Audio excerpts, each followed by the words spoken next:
truth. I love you. I beg your pardon? What? All right, what do you... That's just a little weird.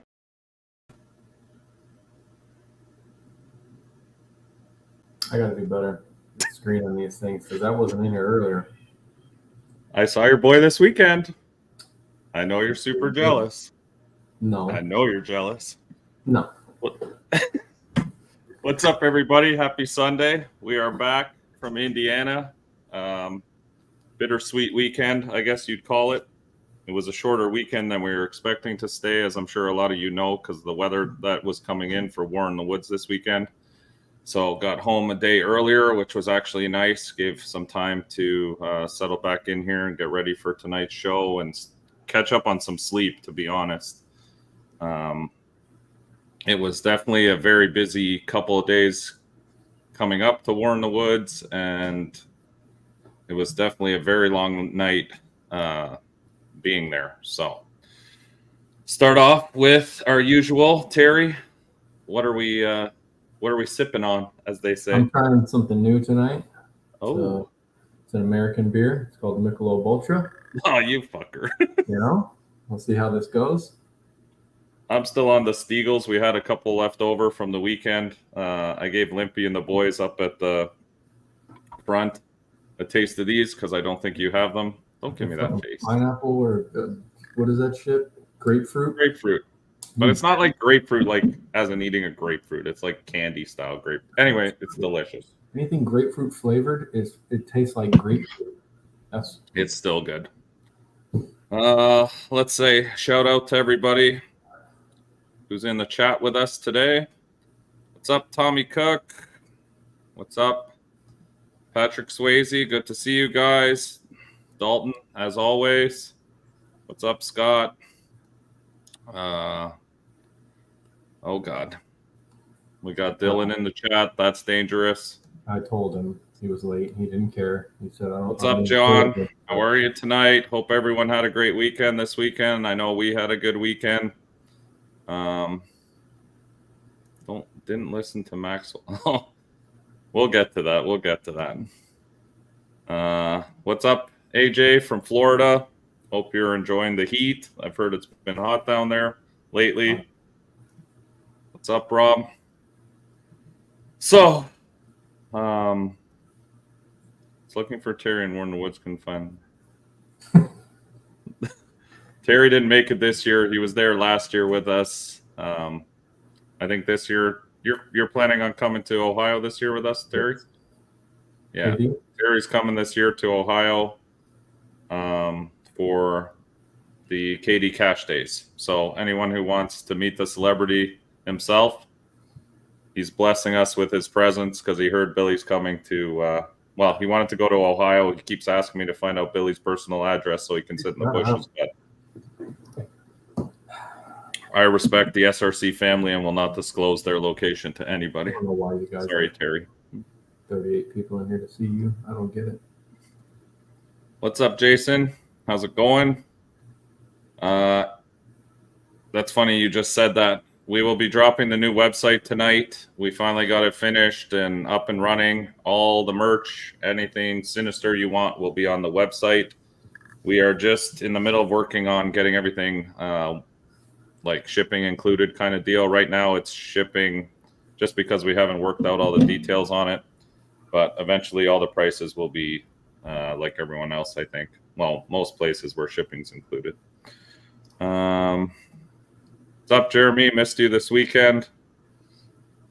So yeah, let's get started here. Terry, you can run the chats. I'll start on the bullshitting. So as everyone knows, it was War in the Woods 10 this weekend, hosted by Jeff Thomas, TRS Racing Services. It's in Brown County, Indiana. We plan on going to this one every year. It's the springtime event. It's the one I enjoy going to. By the fall, it gets a little bit too fast for us normally after they do bracket racing all season. So I like to go to the spring one, and there's a whole bunch of other stuff in the fall as well. So I like to go to one place once a year kind of deal. That's just my personal preference. So we were getting the truck ready all week. We left here. Well, first of all, Thursday, I guess it was Thursday morning. Was it Thursday morning? Yeah. Thursday morning, we were heading out, planning to head down to Detroit, and we got a phone call from our buddy Trevor from TC Tune. Said he just got turned around from the border, and I know that started an uproar on Facebook. I guess Michigan has implemented, or some agents, we're not quite 100% sure yet, but some agents have implemented some EPA form that's required now if you're going to cross the border from Canada into the US from Michigan. So I guess he wasn't aware. I've never heard of it either, to be honest. So he called me and said they weren't letting anyone across the border. So we decided to detour our route. Because of our location in Canada, I'm a lot closer to New York than we are to Detroit anyway. To drive to Detroit from here, where I live, is like 3.5 to 4 hour drive to cross in Windsor. So we ended up trying to go through New York, and New York, I guess, was different because New York didn't seem to care. It was our usual border crossing, just asking us where we're going, etc., and took a look at the truck and bullshitted a little bit about the S10 and headed on through. So we packed up everything, headed from New York, which actually took us 3 hours out of the way. So normally to go to War in the Woods, it's roughly about an 8-hour drive, 8 hour 20 minutes. Going through Buffalo ended up making it an 11-hour drive. Now, the only thing about going through Buffalo, which actually saved us, was we were having an issue with the truck for a couple weeks now with it leaking oil. We had a Summit Racing, and I'm going to throw them under the bus for this because it's the second one I've used. Summit Racing oil pan on it that just will not stop leaking. We siliconed the gasket to the motor and then siliconed the gasket to the pan and tried to seal it. That didn't work. Then we took all that off. We siliconed the pan to the motor. Still leaked. We could not get this oil pan to stop leaking oil. So I didn't want to come to War in the Woods and be that guy who's dripping oil all over the starting line and making it dangerous for everybody else. So it was really bothering me. So we decided to make a little detour anyway, because we were going through Ohio. We passed right by Summit Racing. So we ended up getting an oil pan at Summit Racing and headed on down to the track. So our first, I have just a short video actually of our first encounter when we stopped for diesel down in Ohio. Even inside that McDonald's, buddy, I felt dirty just going in there. So we just got to Ohio. We're pumping diesel today on our road trip here. And doesn't this van over there, that's now back up on the hill, come flying down the hill and smoke the fucking lamppost while I'm pumping diesel here. Like, I've seen some shit, but so now they're doing an incident report, I guess the gas station is. So yeah, you see some shit on these road trips, I tell you. America. Now it's time for our healthy lunch. McDonald's. McDonald's. So, first place we go to pump gas, I'm standing there pumping gas. I see this lady jump in that van, that 1-ton van, put it in drive over the curb the first time, then drive over the curb with the back wheels, and then accelerate right into the lamppost at the bottom of the hill. And then just jump out like it was nothing, like it was just another day in the office. Regular. And then her husband comes out, and he's like, "What are you doing with the van? Why is it in the lamppost?" And I'm looking at this whole ordeal while pumping gas, and I'm going, what in the fuck is happening? Thank God that lamppost was there. Because if that lamppost wasn't there, she was coming right down the hill into the side of our trailer, because that was the next stop. So I was happy about that. But I'll tell you, when you're road tripping to different racing events and stuff, you see some shit every time, no matter what. So that was our first fun incident of the trip. So then we ended up getting down to Brown County about 7:30-ish. Yeah, I think we pulled into the track around 7:30.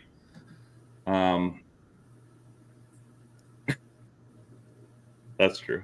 Terry gets lunch. I feed Terry too sometimes. Normally he buys though.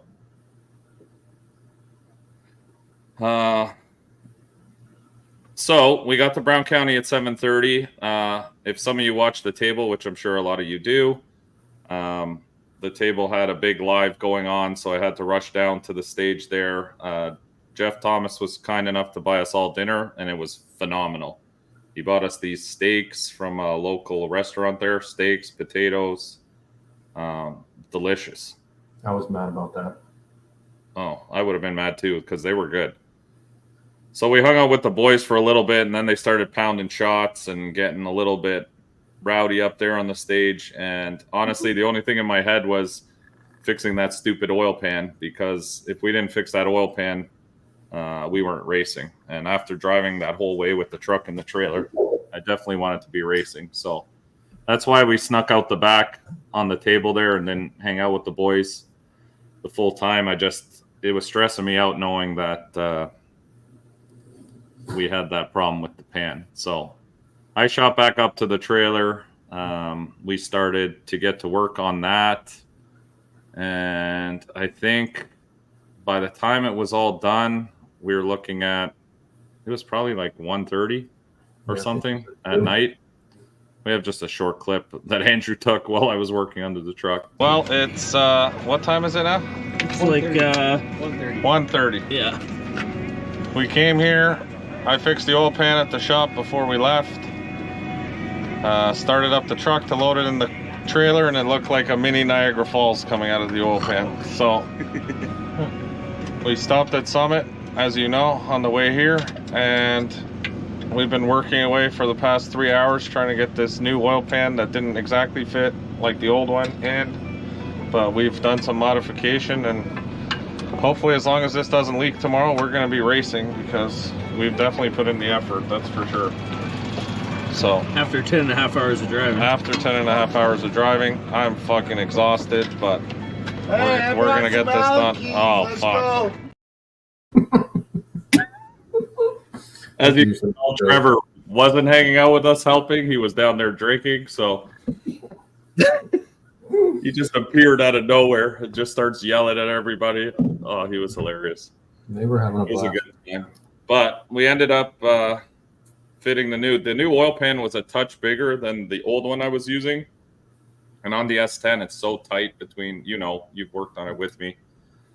We had to borrow, thank God, Nick, Hustling Horsepower, was there. He carries everything in that trailer. So I went down and saw him. We got a Sawzall. We massaged a little bit of the metal to get the pan in, which I'll be fixing this week. But we ended up finally getting the new oil pan in and then sealed it up for the night. So we this time decided to sleep in the trailer. We got some air mattresses and a bunch of stuff, and it was cold. I'll be honest, I'm a princess. People know that. Normally I go to hotels from my fantastic hotel stories, but yeah, we said we need to start saving some money. It's that oil pan from Speedway. No, the new oil pan we put on was a Moroso. So the Moroso is a one-piece metal. Those other ones, I'm sure the Speedway ones are the same as the Summit brand.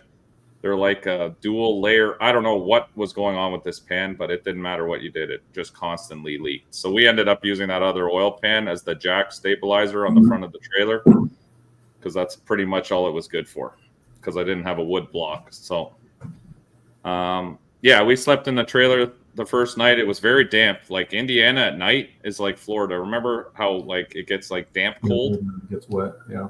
Yeah.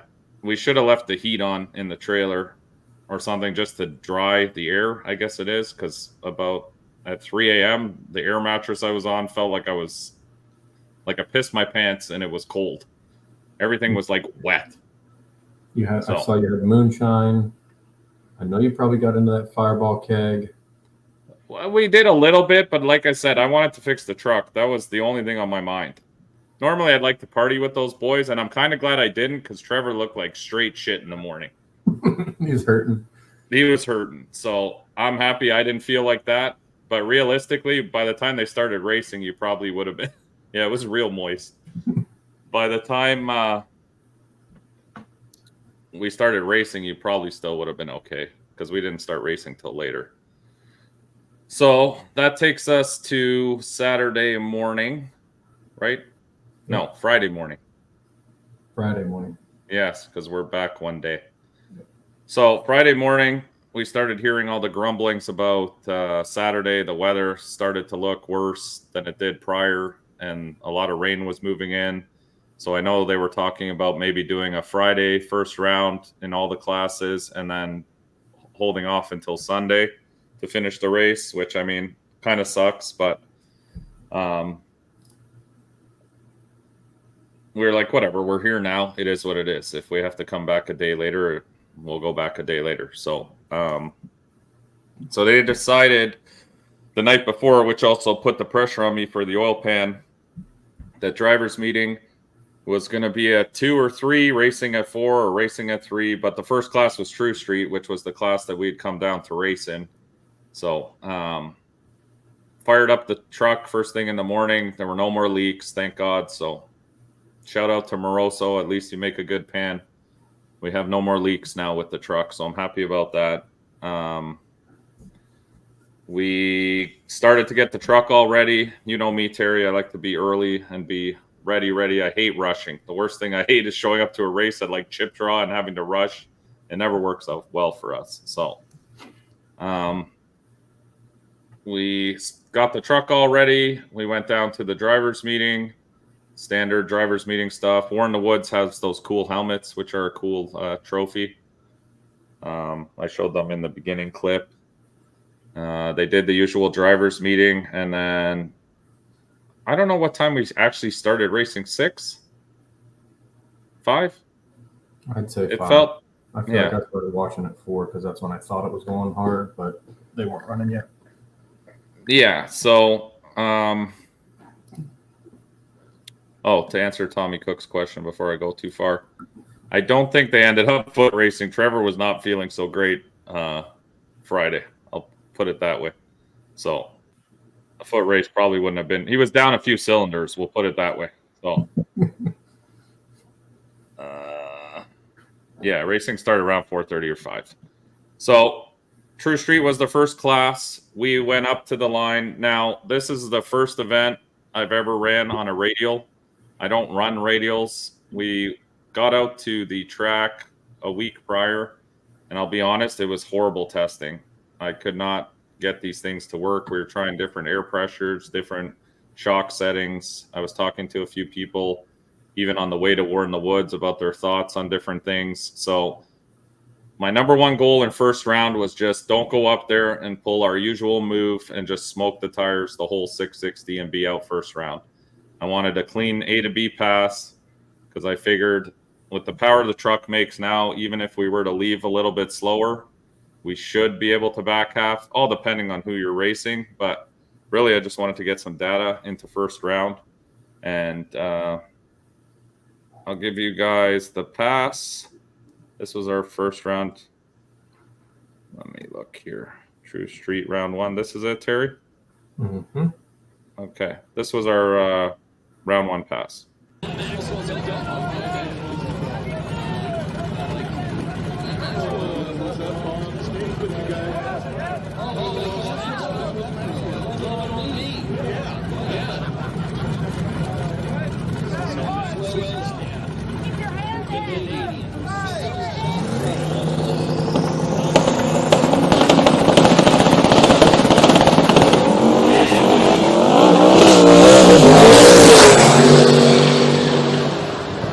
Whoa! Drove around him. That truck is moving right there. Moves on. Wow. Maxwell's dad, the LS S10 takes down. I like that I'm referred to as Maxwell's dad. I know, I left that in. It was great. Maxwell's. So that was our first round pass. Honestly, it fucking dead hooked the tire. The thing, that place got stickier faster than I thought it would. I walked the track earlier and it was pretty smooth, and I was like, well, you know, we were actually pretty down there. We ended up being 21st pair for once, not first pair.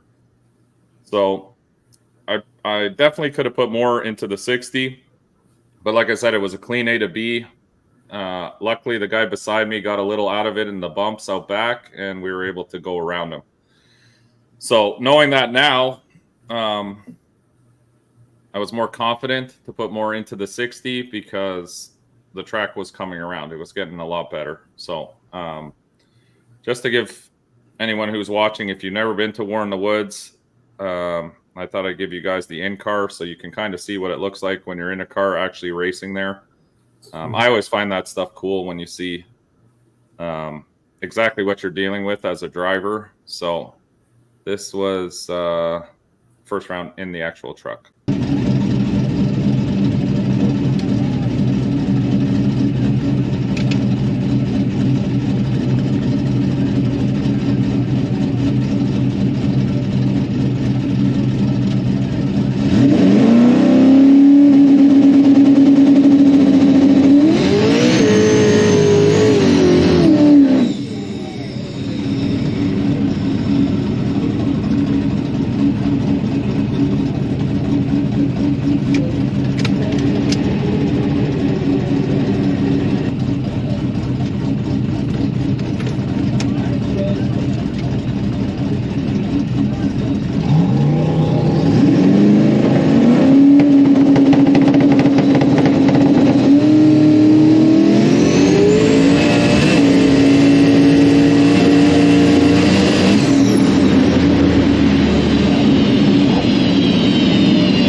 Right into the woods.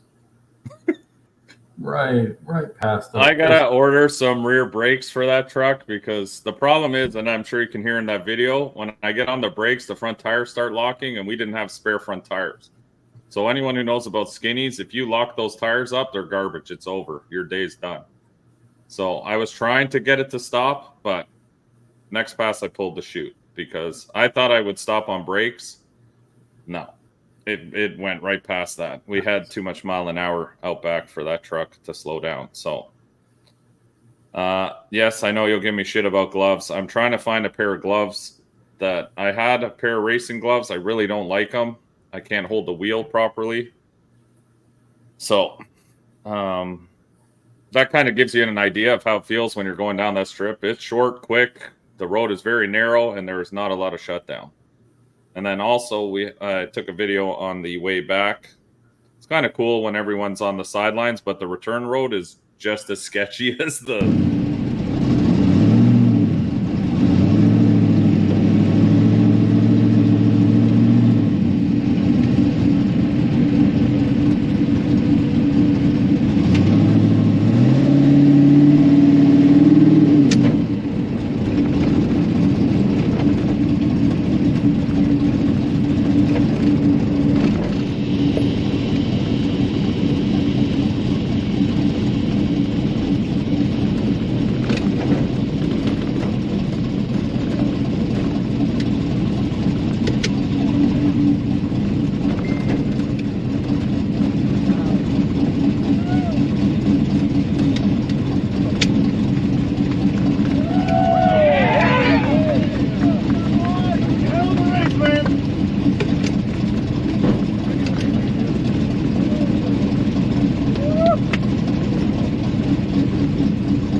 So that gives you kind of an idea, and that's early in the day.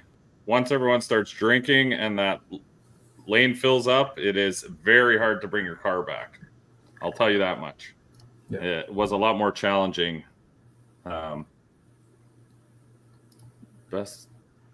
it is. You know what? It's got its good and its bad. It's cool when you win. You know, you could hear people are cheering for you. It's a good feeling. You know, it gets you a little pumped up. But yeah, as it gets later in the night and that place fills with more and more people, I swear to God, on the way back, I was clipping people with both mirrors on the side of the truck, and I was like, holy crap. Like, there's kids and strollers, and it is a very tight return road. So you need to be a little bit careful on your way back, definitely. It's a slow ride back. So, Jeff, moving forward, Jeff decided, let me look at some of these comments. What's the length of the shutdown? Honestly, I'm not sure. There's guys doing crazy mile an hour, but they also have dual shoots and stuff like that, which I think helps a lot. My problem is in the back of the truck, those brakes just suck. The TBMs are good, but if you press them too hard, they start locking those front tires up, and that's the problem for me. So one day when I have some money, I'm going to put some better brakes on the back. Yes, I had the Santa Claus suit on. I tried to order, in fairness, I tried to order a black one at the time, and they were sold out, and I wanted a proper fire suit, and red was the color they had. So I'd rather be wearing the right fire suit. The black jacket and pants I have is okay, but it's very basic. It's not really a fire suit. The red suit is a one-piece suit that's legitimate, like actually has protection. So at a track like that, I mean, shit can happen quickly.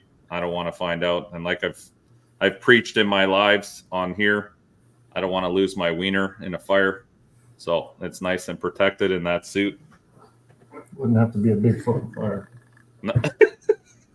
You're a fucking dick. So safety first, kids. Even if you look like Santa Claus at the racetrack, Terry was able to spot me very easily in all the lives. I mean, it's the only thing you could see on the live when you walked out onto the track.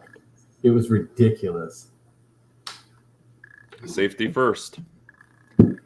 So I mean, even other people made posts about it on social media. I wasn't the one that did it. It's a red suit. No one's ever seen anyone wearing a red fire suit. I just never seen that big of a red fire suit. There you go. You can call me the Santa Claus of the North, handing out donations in every class, okay? Speaking of which, moving forward. It's not the end of that conversation, I'll tell you that. The lanes, I have heard this before because someone measured them there. The 2 lanes are the same width as a regulation 1 lane. Yep. So if you split whatever a regulation track lane is in half, that's what each lane is. So it's a little bit wider than a regular, not by much, probably not much wider than a regular lane you go down the highway. At least that's what it feels like. Don't quote me on it. I didn't get out there with a tape measure and measure those millimeters, right, Terry? We don't know how many millimeters it is. You wouldn't have had to have a ruler if you were measuring that. You just lay down on the track. No, they're definitely not. I don't think they're even 30 feet wide. They're like 15, maybe. They're not very wide. So Jeff decided to let people double class. Last year you weren't allowed to do that, but if this year you were. So I decided to also sign up for small tire so we could get another pass on these radials and see what would happen if we turned up the sauce, as they say. So I went back to the trailer, looked at all the data we just acquired, and basically just fixed up the 60 foot to the 330 because we were, as you saw in that last pass, moving in turtle time. It's probably the slowest 60 foot I've ever had. Even in the truck, I'm like, oh boy, this wasn't good. Another thing we did is we had nitrous on the truck, and I've messed up a small detail on that as well. Nitrous pills are based off of fuel pressure. The nitrous pill chart says 55 PSI is the highest on the pill chart for your fuel side. So the scientist that I am put in pills for 55 PSI fuel pressure, and our truck runs at 90 PSI fuel pressure. So when I went to spray nitrous on it, it was way fat because it's just blowing fuel out of those pills. So I got to talk to nitrous outlet tomorrow, see how I can adjust for fuel pressure. Maxwell was definitely shaking his head in the trailer the whole time. He said, "I told you to turn it up, idiot." So yeah, we went back. We went back up to the trailer. We reassessed our tune-up. In the meantime, they had ran. So this event, they had True Street.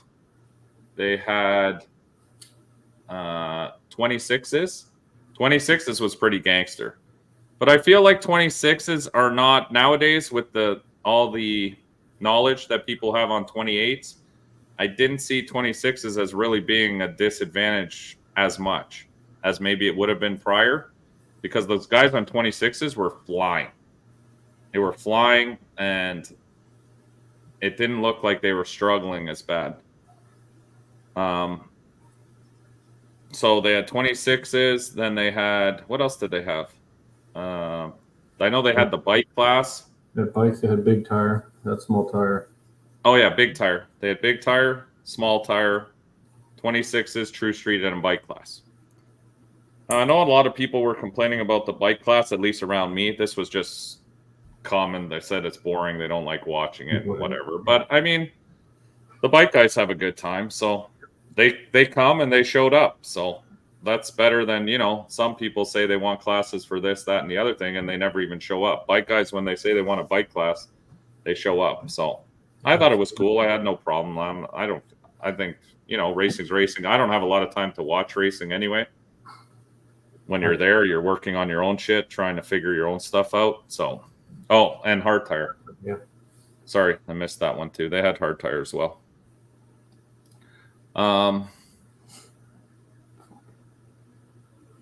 Yeah, I've talked to Billy before. I've talked to Adam, Gap Train. I mean, we all have similar setups. The problem is you can talk to whoever you want.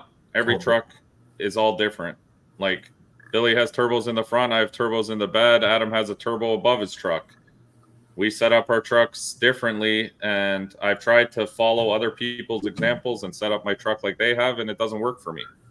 So you kind of got to figure out your own car. It's not like 4-link adjustments. Leaf springs are a little, at least in my opinion, the leaf springs have been a little bit of a challenge for me, but we've definitely gotten faster. We've definitely starting to figure shit out now. So radials are new to me. That's the thing. So I'm still trying to learn these radials so we can stay in True Street, because I know we have a very competitive True Street car for sure. A few more comments here and I'll get back on track. Yeah, I thought, like I said, I heard some grumbling about bike class, but I have no problem with that. I liked it. Did Jimmy Dale post something? I didn't see Jimmy Dale's post, but I'm sure it was something. We hung out with Jimmy Dale in Poland for a bit. I watched your round one of True Street a couple of times, and he's actually standing right there in the back of your truck. And when you leave soft, he throws his hands in the air like this. He's like, "Oh, what the fuck?" I don't know if he had money on you or not. But no, he came to me after, and he goes, "Really? That's Really? what you're leaving with?" He said, "You're going to need a whole lot more than that to beat Magic." I said, "You don't worry about Magic. I'll see you in the finals." I had $100 bet actually with Poland before we went there that I'd make it further than Jimmy, but it looks like we both got eliminated at the same time, so it's a null bet now.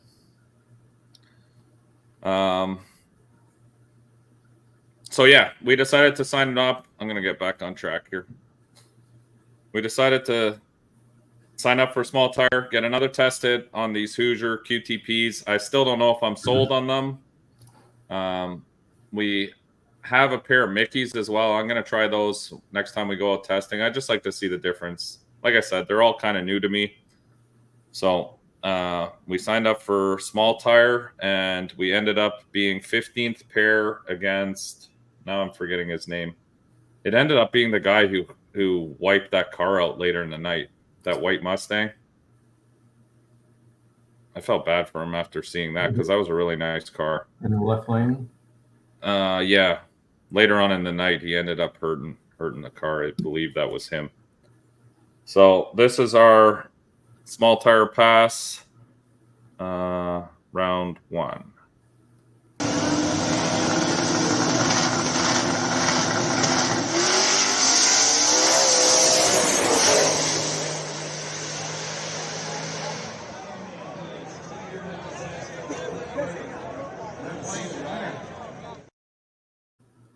Stephen Now, Brown. Stephen Brown, that's it. Truck came up and was starting to come up into a wheelie. I should have let it eat and just kept going, but I really wanted that data for True Street. And I knew if we let that thing go up in a wheelie, it would have done one of those wheelies we do at Immokalee, where I would have been riding that thing out until we were riding across Jeff's rose bushes in the middle there. So I pedaled it a little to bring it back down and then got right back into it. And the truck actually went a decent number on the draggy. A number I was happy enough that I said, okay, this is the tune-up we need. We're going to fix the wheelie in the tune itself, put a little wheelie control in there. So because we had right lane in the next round, I went back up to the trailer, left the tune-up identical because it was a good tune-up. Left hard, good 60 foot. Just put a little wheelie control in it so that it wouldn't come up on us. Because I figured at this point the track, has come around. It was getting. The sun went down. It was starting to cool down a little. The track was nice and tacky. Good tune-up. My number one problem is I get overconfident when we make a decent pass. So I said, I'm not going to touch the computer this time.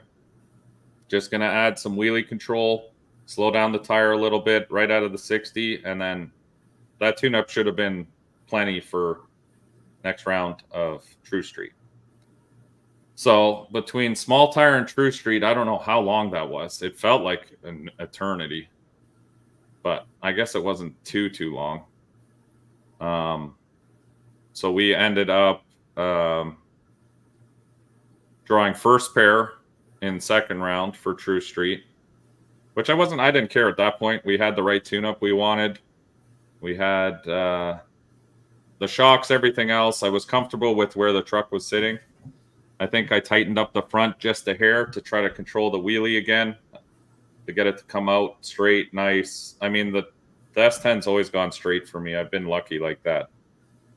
Even with all the wheelies and smashing it down on the ground and everything, it still seems to like to go just straight. We have the suspension, I think, proper at this point. At the truck, I'm confident in it going straight.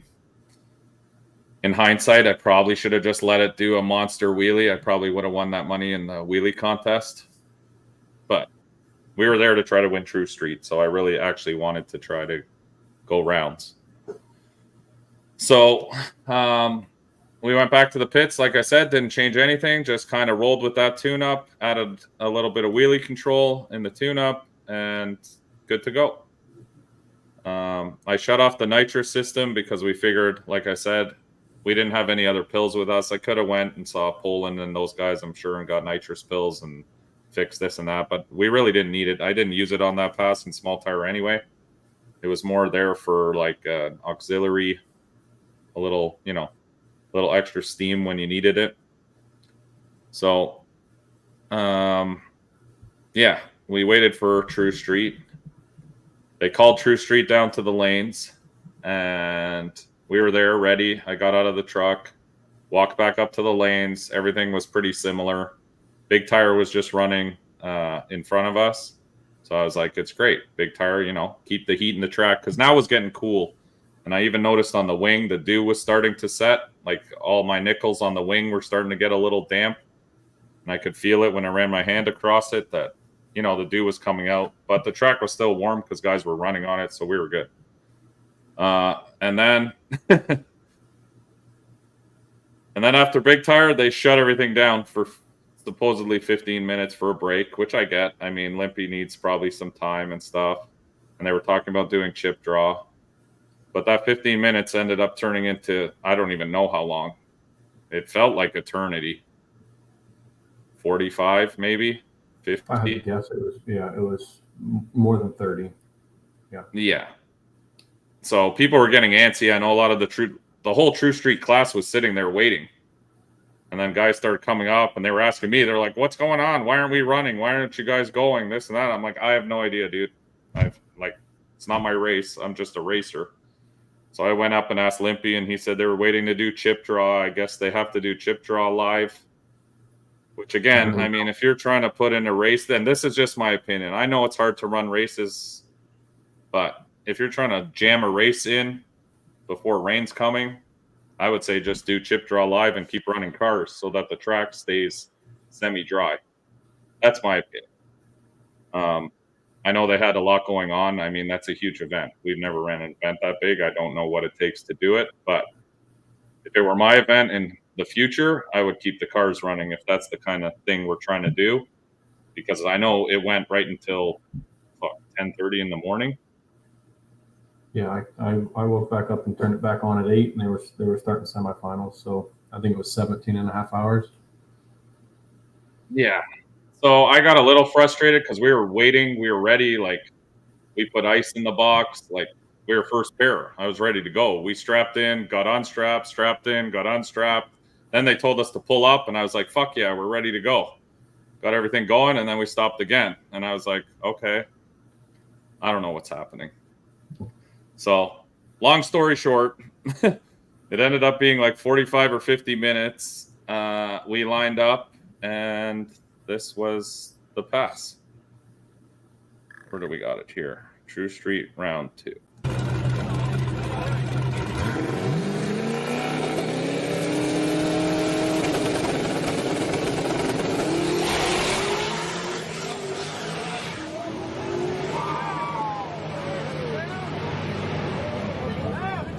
Yeah, Mike Corley happened to pump it there, but it's going to be too little, too late. And Nick Smith, it is, I do believe.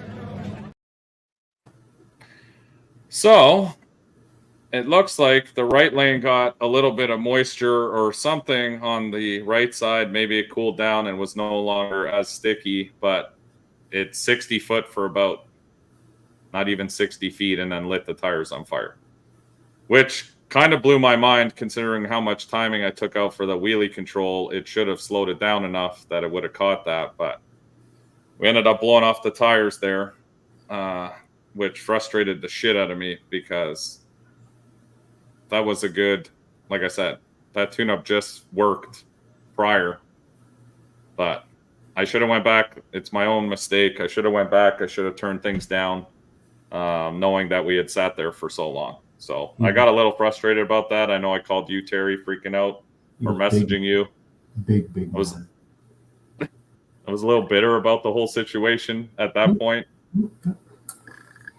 Yep. But that's part of racing. You know, once you calm down and you cool down a little bit, I get it. It's my own mistake. I knew I was sitting there for that long. I should have walked the track one more time and checked the conditions again. But I think Jimmy Dale did the same thing right behind me. I didn't get to see his pass, obviously, but I heard he lost 2. He spun as well. I think the track just sat for too long and the moisture started to lay on it, and I didn't have traction control or anything like that, so it didn't catch the tire. I got to start using that stuff. I have it in the truck. I just hate using it. I like driving the truck. That's just how I am. I don't like relying on the computer, but it seems to be the most popular thing now. All the fast guys are using traction control, so I got to start figuring it out and using it for times like that where maybe it could have caught the tire. But yeah, that was the end of our True Street adventure. I know the time that won it because I heard it, and our small tire pass was not far behind the winning time. I'll put it that way. And that wasn't even turning it up yet. So it's disappointing, but it's part of racing. And like I said, next time, now I know.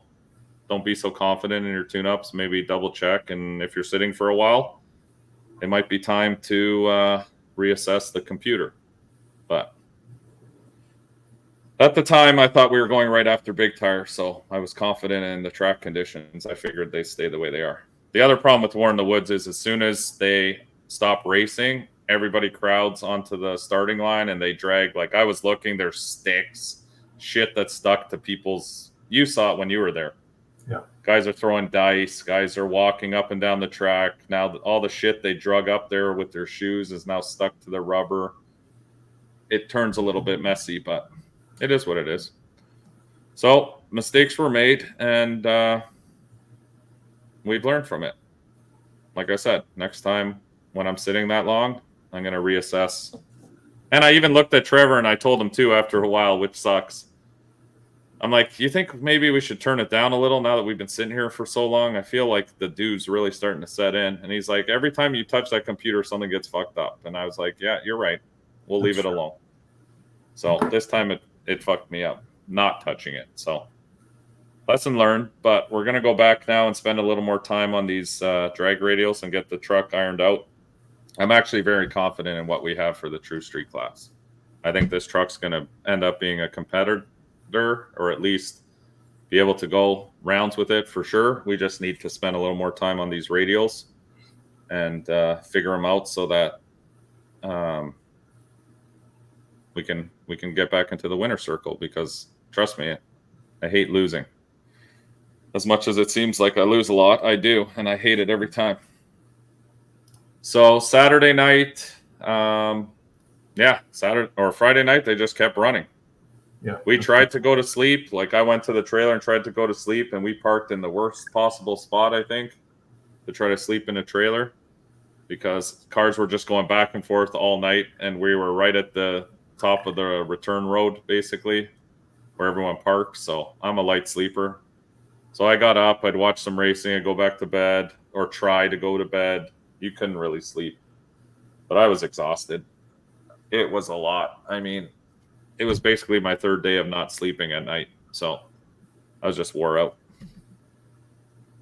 So yeah, that was kind of our experience from the True Street class. What other stuff can I have here to share with you guys?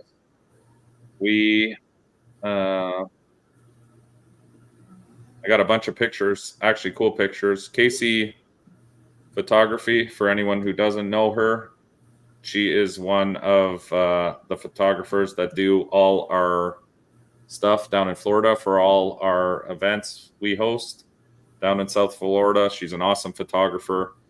So she sent me a bunch of cool pictures from this event. We've got, you can go through them here. She takes some badass photos for sure.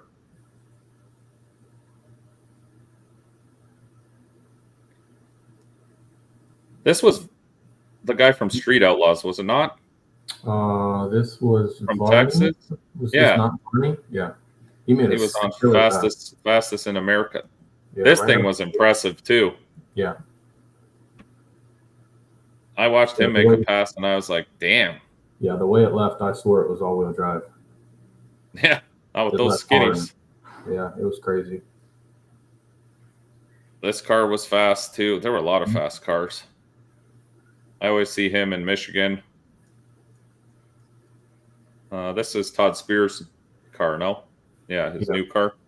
Yeah, he went out first round, right? Yeah. With Cam 2, I believe. This ugly thing could back half, but that's pretty much it. Good. Okay. That's a cool picture. Yeah. We need to put some lights like that underneath. Yeah, stop being a girl. Looks like a transformer. When that guy's nitrous, dude, I am standing to the left of that talking to Happy. It scared the shit out of me. I don't know how anybody didn't get hurt. That thing blew up. Like, shit was Came up flying in the car. air everywhere. And I was like, holy shit. That was an violent. aggressive nitrous backfire for sure. This thing's got some extension. This was Trevor's buddy. That's cool too that he came out He went 2 or 3 rounds. with that didn't he? Suburban. That thing's sick. It's another one. Another S10. What else we got? Raggedy Ann was there. Mhm. That was Jasper's nice wheelie. Yeah, against Another Casey good Mack. picture. Yeah, poor Jasper. That's a hard first round. I mean, that was his best shot, though. He was just coming off a blown motor with no testing. I mean, if you're gonna do it, that's the time. But So if anyone wants any of the pictures, check out Casey Photography. She frames them all up nice. I got a bunch of them in my shop actually from our own events and different when we win, so there's very few pictures in the shop, but when we do win, she makes a nice framed picture for us to hang up in the shop. She does a really nice job. So check out her pictures, Casey Photography. She's on Facebook. Yeah, there were a few. I think this time was the first time they had a rerun, Cantu and Frankenstein. Yeah. And I looked at that picture. I mean, that's as close to a rerun you're ever going to get. I said the same thing when we rewatched the stream, and there was such that downtime. Limpy waiting, looked like he was getting a little agitated how long it was taking, and then I saw the photo when they finally made Limpy come look at it, and I was like, man, that's a hard. Nobody likes a rerun, and I get that. I'm the first one to fucking say just pick a winner. It's rare. But when you look at that picture, that's legit a rerun. Like dead nuts. It would be hard to say who's ahead. Yeah. And at the end of the day, like some people were saying, Limpy's the last call. So if he says it's a rerun, like you got to love Facebook after when people start complaining the day after. Facebook's the best thing for that. They do it in every race. It doesn't matter. Every Sunday morning, I wake up and look through Facebook to see what the new hot gossip is. Who got fucked by something or somebody, and then it gets shared 100 times. But yeah, I've never seen Limpy rerun a race. That was wild too to see, especially at War in the Woods. But that was the closest I've ever seen two cars in a picture. Yeah. Nobody wants a rerun, but it was cool to see one finally. I mean, it was. And you figure at this day and age, how many races have Limpy done? Who's going to ever argue with that? I don't even fucking question him. I ask him, hey, man, did I lose? He's like, yeah, you lost or you jumped, you know. Done. I know mistakes can be made, but I don't know. Maybe I have too much faith in people. I don't really question anything. Unless I'm like 100% sure that somebody jumped. And normally as a driver, you know when the guy beside you jumped, or you know when you were fucking making sandwiches and now you're just going up there to, like, it's your Hail Mary last hope. Like, please, hopefully he jumped because I was fucking shit today. I've been there too. So I know there was that little drama. There was some fighting at the starting line. I don't even know what that was about. It was a little bit. But you know what? It doesn't surprise me. You can see that place. Now you're going all night and people are drinking there and it's rowdy at that starting line. Like every time I backed up, I could see because I have that backup camera now. All I saw were fucking peckers. I was backing into everyone, clothing getting smushed against the camera. Yeah. Because my camera's on the back of the wing. I would just back right into everybody because I'm like, I got to get behind the line. Because as soon as you do a burnout, they just rush up like, I don't know where they expect you to go. They don't want to lose that spot on the line, so they just fill in. If they don't, they fill in, but they come so far forward that when you go to back up, there's now enough room for a smart car to get behind the line. It was awesome. So now you just have to start bulldozing your way backwards. And they can't go to the side because they have that wedge for the tire crack. Yep. So they got to hold that wedge open so the tire crack camera can see both tires. So people are straight across. Now they have to get away from that wedge and there's a rail on the other side. So yeah, you just plow them back. I've gotten so used. The first year I was so scared to do that. I was like hitting the trans brake ever so lightly. Now just fucking hold that thing taped and just back right up. Yeah, people got to move. You got to move, man. We got to race. What are you going to do? The fact that it was Jeff Thomas on the line when that fight broke out was just icing on the cake, though. He was in the car on the line while it happened. I thought, oh, this guy's going to come unglued. He's going to stop on the way back and jump that fence and get back in the mix of things. He had to have been fucking furious. No, they broke it up fast enough. War in the Woods is always pretty self-governing there. You see that. People, you know, if you're being a fucking idiot, people will call you out on it. Or if shit's going down, they don't just let shit kind of... It looks like it's crazy there, but it still feels like it's under control. Like, people don't really, get too stupid. Yeah. So, yeah, Limpy was getting annoyed with it. But he doesn't want to hold a race if people are blocking the tire crack. Because at the end of the day, it's his race. Like, it's his call. If he can't see or something, that's just going to cause so much drama. And it was compounded by the fact they were trying to rush through it, and they didn't have time for that. Yeah.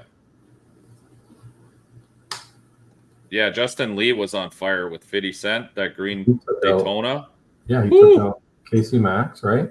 Yeah. I mean, he went. And he jumped on Frankenstein in the final, but he still made a lick. I know. That sucks. Yeah. But that's just, I get it. As a driver, like, that's a lot of pressure. When you know you're right beside Frankenstein, that's a hard car. Like there's no room for error. I'll put it that way. You cannot screw up any part of your system there. Oh, God. There we go. Oh, that's the new one? This is the one I'm sitting. Or the rental? Yeah, the rental. Well, Heather told me I'm not allowed to have another one, so I'm working different angles now to wear her down. So you're renting one. Yeah, we're just dog sitting this one, And what's this little guy's name or girl? They've named this little girl Nugget. Nugget. This is Nugget. Oh, that's awesome. Yeah, she's awesome. Yeah, you got to get another Frenchie to be friends with Bella. How many times has that dog pissed in your house? 15 in a day. Ooh. I mean, they're like this big. I mean, it's not, but you got to get pee pads. I got to, and it does use that on and off, but sometimes it just wants to piss on the floor. I get it. So I guess Limpy was getting aggravated, and then people started pushing people back. And, once you start pushing drunk people, yeah, shit pops off. Yeah, I don't know. That's the first time I think I've personally seen a fight over in the woods. I saw a guy bleeding out on a golf cart one time. I think We won't yet. Well, okay, I guess we're going to mention it. Or somebody, no names. Yeah. Beat the fuck out of some dude. I mean, it was a one-hit wonder, I'm sure. Max humping the air after he's seen her. No, Max is on the couch sleeping. He's tired out too. He didn't sleep much either. Every time a car went by, he jumped out of bed to see what the fuck is going on, and it was irritating the shit out of me. Meanwhile, Andrew, the guy I'm with, literally sleeping at the back door of the trailer. I can feel the whole trailer vibrating as cars go by because of the exhaust. This guy slept the whole night, no issue. Easy. I was so jealous. I'm like, I wish I could sleep like that. I can't. I'm a light sleeper. Yeah, that was a bad combo. You guys probably would have been fine if it was a regular event, but yeah, I learned a few lessons. Oh, that shower I bought. If anyone wants a awesome thing, if you're planning to stay in your trailer or camping, that shower I bought, amazing. For some reason, it came up on Facebook there, and it works awesome, like flawless. Hot water the whole time. No, I didn't think it would actually work. Just go to the Holiday Inn. I'm telling you, man. Cheap Holiday Inn, it's like $270 a night. I'm glad I didn't book a hotel. I would have been pissed because I would have lost the room for the next night, or we would have had to stay there for no reason because there was no racing going on. So you would have got a continental breakfast and got a good night's sleep, and yeah, you'd have been real mad. You want to see real mad? That guy at the bottom is real mad. Furious. Look at him. He is not entertained. That is what happens when you wake Maxwell up and bring him down to hang out with the boys, and he has zero interest. Everybody was asking when you got there where he was, and you left him in the truck, I heard. Yeah. I left him in the truck because he was sleeping, and then everyone's like, oh, you got to bring Maxwell down. You got to bring him to the table. I said, okay, I'll bring him. And that's the face you get from that guy. Resting bitch face in its finest. This was... They should sponsor me, but this little shower unit right here, lifesaver. I'm telling you. After a disgusting day at the track, you do not want to sleep in your trailer without having a shower. And that little shower unit right there, it was amazing. I'm very impressed. It's funny for two men to shower at the same time. Just if anybody wants to know, that's my review. No, two men did not shower at the same time. Oh my God! No. This isn't your fantasy world, okay? This was racetrack life. Okay. True Street count was pretty good. They had 42 cars. That was actually impressive. Yeah. I thought True Street would have maybe 20. No. First year they had it too, though, right? Yeah, I guess. It was a big class, and it's good to see. And like I said, it's competitive, but it's not like stupid. Like if the guy who won it ran some stupid number, I'd be like, this is just dumb. It's a very reasonable number to win that class. I'll put it that way. So I saw Alex at some point commented here. Posted of the shower? Next time. Definitely on Mike's OnlyFans. I'd rather watch competitive grass growing than Oh, that's what Jimmy Dale said. Yeah. I'd rather watch competitive grass growing. Fucking Jimmy Dale. See? All our fans know, Terry. No, they don't. You just egg them on every week. At some point, it's got to go away, but clearly not this week. Maxwell is a dick. Maxwell is a dick. But he was right. I failed the team this week. It's my fault. I accept the responsibility. It's just how it goes. What are you going to do? He said a lot of bad words. He said a lot of things he was going to never do again. And hey, big man. How was your weekend? Like this?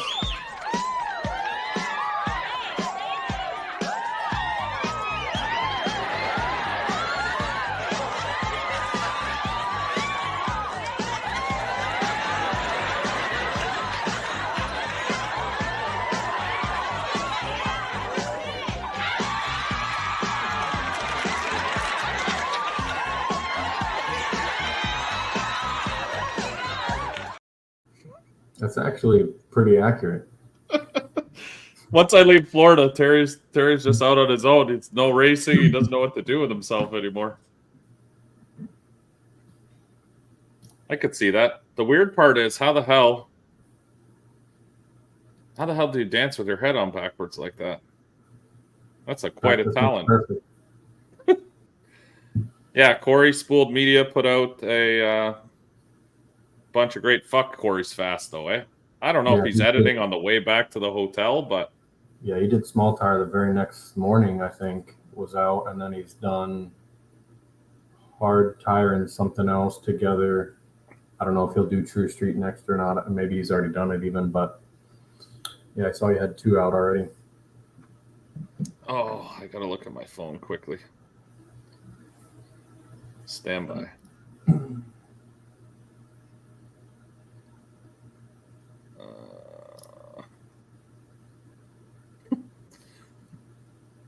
I forgot he sent me one, and I don't know where it is now.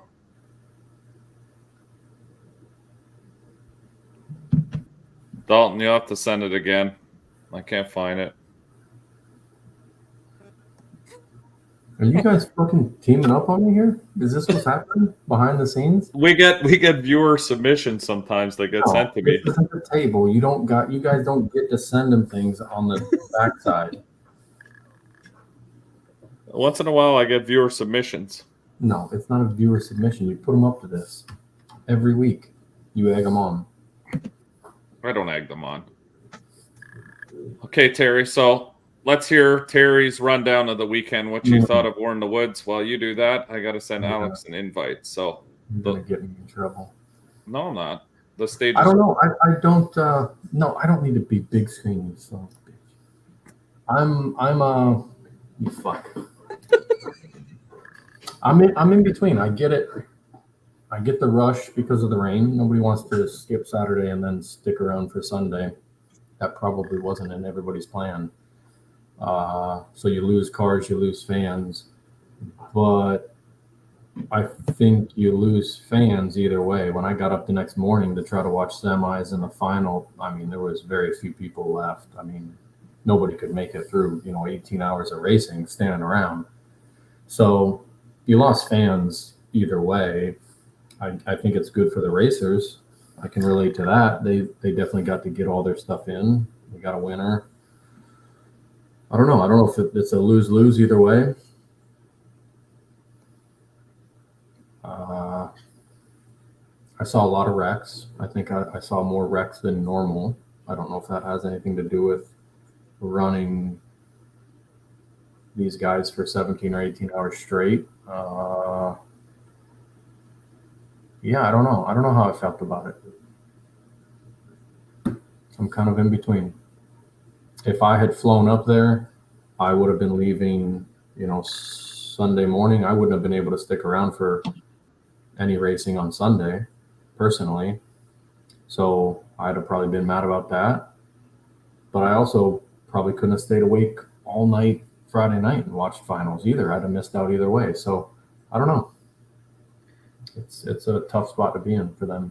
I think some people went to sleep, like myself. I think because then I got up at like 8 and they were still running, so I still got to watch the finals because Yeah. it wasn't until like 9:30, 10. But I know what you're saying. Like they were kind of in a real tough spot because You were there though. Like, would I have drone off? Would I have left and went to the hotel and set an alarm and no, just probably rest not. the time so Probably that I not. could You get would have up called it come a back? day and watched it on your phone more than likely. Yeah. So I mean, that's a tough spot for sure. Yeah. No, they were in a tough spot. I think they did the best job they could with the rushing. I think myself, from a racer's point of view, I would have tried to push the racing a little bit quicker, Yeah. just from what I saw as myself being there racing. But again, it's a huge event. I'm sure they had other stuff they wanted to do, like handing out T-shirts and stuff. They had all this merch to give out and draws and stuff. Sometimes it felt like when you were waiting for your class that it was taking forever. And as it got later, people become more irritable. But that's just me, I guess. Or maybe No, not. Maybe that's how no. everyone feels. I have I no mean, idea. I didn't. I wasn't there. I was just staying up to watch you. I stayed up till 2 just to get your second round pass in. But even me sitting at home in the luxury of my home, I was agitated. It's sitting there listening to them calling out small tire on the microphone while you guys just sat there. I mean, there's nothing going on. I was just watching the starting line people play dice like for 40 minutes. I was like, dude, you were first pair. There was literally one more race and I could go to bed. And I sat there for 45 minutes. No, I get that. Play dice. Like it was. Yeah, I think with the announcing, when you're in a rush scenario like that and you don't have time, I think, yeah, that's the only thing I would have changed is maybe just did the draw, did it, but kept running cars so that the track stayed nice too. And it didn't get dew and shit on it. But anyway, like I said, all in all, I had a good time. War in the Woods is always fire. And we got a guest on waiting to come on. Some of you may have seen him. He's definitely driving the Taco Bell right now. Yeah. Some of you may have seen him at local gay bars or on Grindr. Yep. Others have seen him as the Canadian Mountie in Kentucky.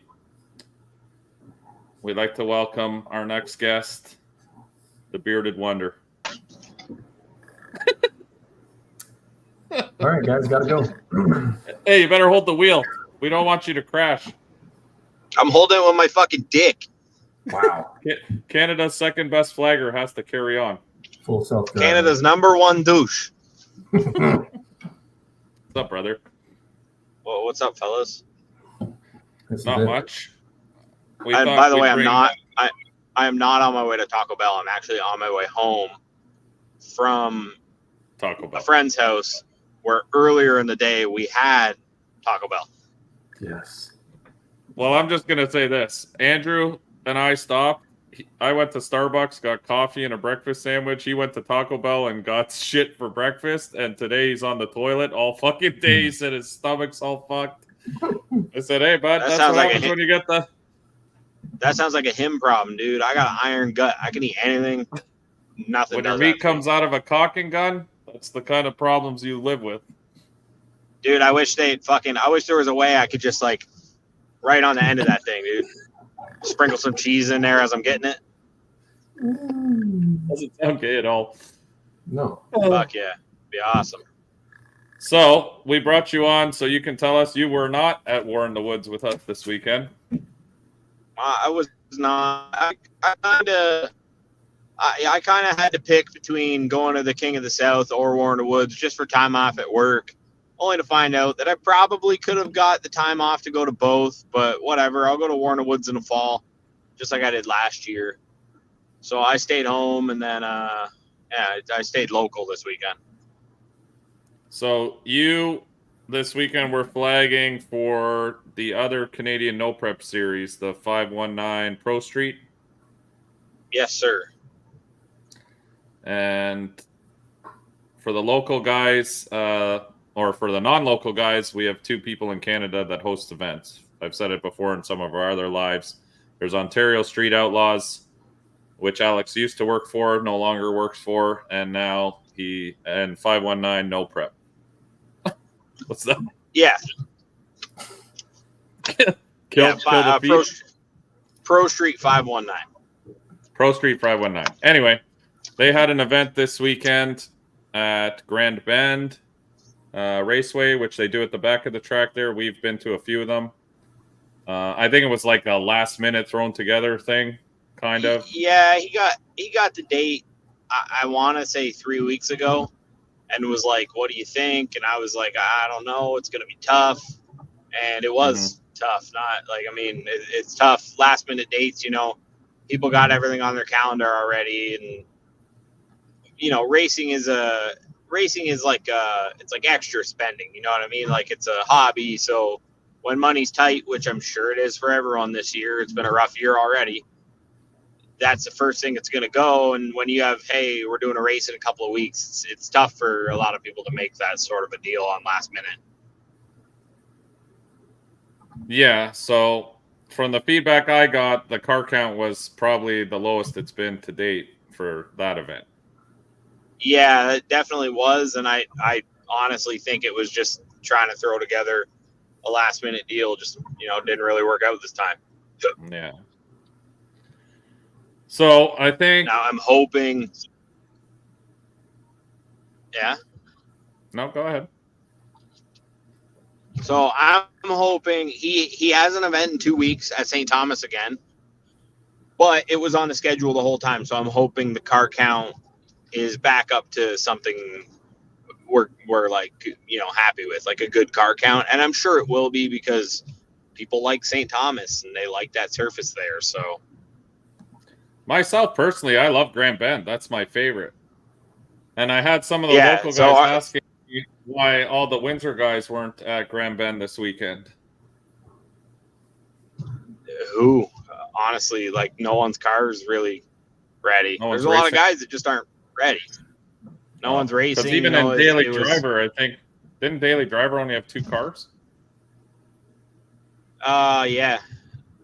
But, like, you know, for us locally this weekend, some guys were gone. It's Mike G's birthday, so there was a party going on. So, you know, people, and it was not just like any birthday. It was his 40th birthday. Like, people are going to be like, fuck racing. It's Mike's 40th birthday. I get it. We're surprised he's lived this long. You know, like. That's true. Yeah. I hope it still picks up, because if it doesn't, then I guess local racing here is pretty much going to fizzle out, because I don't know any promoter who's going to host events to get 6 or 7 cars there. It's just, you can't. The math isn't there. Yeah, it's not. It doesn't make sense financially, because, you know, promoters do have to make money. You can't expect them to do it for free. And not only that, they're putting out money. Yeah, they're putting out money to rent the tracks and do all set up everything, and it's not free. So, nope. And if you're taking a big L, it's not going to last long. Yeah, I tried to well, if I would have gone to Grand Bend if we didn't make it to War in the Woods, but this was kind of our plan all along, and I told John that too when he said, "Oh, we're scheduling one." I said, "Well, you know, it's not really an ideal weekend because you got the thing at Toronto Motorsports Park going on, Canada Heads Up. You've got that you lose some cars to that. Yeah, you got War in the Woods. A lot of people, maybe not from Canada, but I mean, a lot of people go to War in the Woods. It's another big event. There was just a lot going on. But the problem this year, too, is there's a lot of events going on all the time. There is no good weekend. Yeah. And I mean, every 2 weeks, kind of like, you know, there was an event 2 weeks ago, especially for Ontario. It's rough for people to try and every 2 weeks. Mm-hmm. You know, I don't know when the next OSO race is, but it's probably next week or something, or 2 weeks from now. I don't know. Like, it's tough for people to, they'll pick and choose more than just, hey, I can make all of them. They'll be like, hey, I can make half, and I'm going to pick and choose between them which ones I'm going to go to. Yeah. But even so, Grand Bend is, I don't know if people listening will know, Grand Bend runs front side while we're on the road course running our race. Even the front side bracket count was extremely low this week for them, to the point where they ran their Saturday and Sunday points race back to back. So they ran Saturdays, they were done at like 3 p.m. or something, but then they started up the next day of racing because they were worried about weather. So, oh, thank God. I just passed a cop. I thought he was coming for me. That would have been entertaining. I would have left the phone on. I wouldn't have given a fuck. Yeah, so even their bracket count was low. I don't know. I think it's just getting tougher for people to race as much as even last year. Yeah, I agree with that. Everything, at least here in Canada, has gotten stupid expensive. I'm sure in the States I've noticed it's similar. But with all the extra taxes and shit we have now up north here and all this other shit, it's very expensive to do anything nowadays. Even race locally. I mean, the problem, I don't know. We're in a tough spot here because you want to race locally. I love racing locally, but again, it's like if you're coming to an event racing locally and you're not even breaking even after pushing your car to race locally, then it's like one of those things again where you're kind of in a fucked up spot because it's hard. It's hard to, go to race somewhere, spend $800 to win $400, if that makes sense. Yeah, I get what you're saying. Like, we didn't win anything this weekend, so that's burnt money, but there was an opportunity definitely to win, to make it a worthwhile trip. I'll put it that way. Yeah, but for most, I don't know if most guys look at it the same way, where, there's guys that go out just for the love of the sport and they don't care if they win. Yeah. If they win one round, they're happy. But again, it's extra spending on top. It's like, it's your hobby. Did we lose him? It's your I think he froze. Oh, fuck. Oh, no, you're back now. I could hear you kind of ended. Did I freeze? You kind of ended with, so you kind of, and then that was it. Oh, yeah, like, so you kind of got to, like, push that shit aside when you got bills to pay and stuff. Yeah, no, I get that. But when people, whenever I hear people say, I'm doing it for the love of the sport, then we should just do $20 buy-in and put a trophy at the end. No money to the winner. If that's truly what you're coming for, but I don't think a lot of people... Anyone can win. I get that. But when people say, oh, we're coming for the love of the sport, I feel like then why don't we just lower the buy-ins to $20 and we'll do it for a trophy? Then you're doing it truly for the love of the sport. But most no-prep guys, myself and a lot of people, the reason you're paying that $200 buy-in or whatever is because you're trying to build a pot in order to win decent money. Dude, if there was a $20 entry trophy class, do you know what would happen? There'd be some fucking cocksucker come up, win that trophy, bust out the champagne, be spraying it on their fucking wife and fucking friends and all this shit like they fucking won the Super Bowl. It would happen 100%. Some fucking puppy kicker would show up, and I swear to God, it would be that fucking meme of the dude celebrating like 4th place. Yeah, it'd be awesome. Exactly what would happen. I'd love it. 100%. That's what would happen. Well, we got the finals. So just for other people, if they don't know, because even on Facebook, I don't know why people don't just answer. When you have a low car count, you have a low car count. It is what it is, right? It should motivate more people. There was 5 in small tire. Yeah, there were 5 cars in small tire. There was 1 in outlaw, but then 2. I think Paulo always goes into outlaw, so there were 2 cars in outlaw. Yeah, I was making fun of Paulo yesterday. I was telling him, Paulo, I said to Paulo, I said, man, I think if you can hot lap your car, get it all hot and run the next round, come back and hot lap it, you're not going to have a good time. And he was like, pretty much. He agreed. I was like, if he can't hot lap his car in 6 passes, he's going to have a bad day. Paulo comes to race, and I respect that. I mean, Hell yeah. there is a guy who doesn't care. He's just coming to race. He'll race every class he can put his car in. Yep. And I agree He'll with race him. I'm everybody. the same. If I can run as many classes as possible, I enjoy racing. Like, that's the part of the sport I enjoy.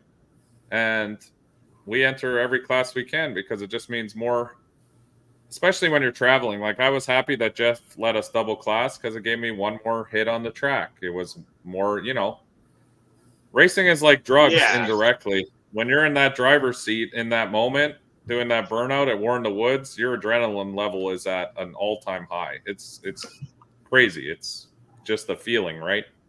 So the more times you can do passes like that. Hey man, can I get a hit of that racing? That's you. Yeah, pretty much. That's me. I'm like a racing meth addict. So there wasn't much footage. I couldn't find anything. I got the small tire. This was the small tire finals. 2 local guys. Paulo was the white. That's Paulo's new small tire car, white Firebird. And the rusty wrapped looking Mustang is Mike Batista's car, Team BMS.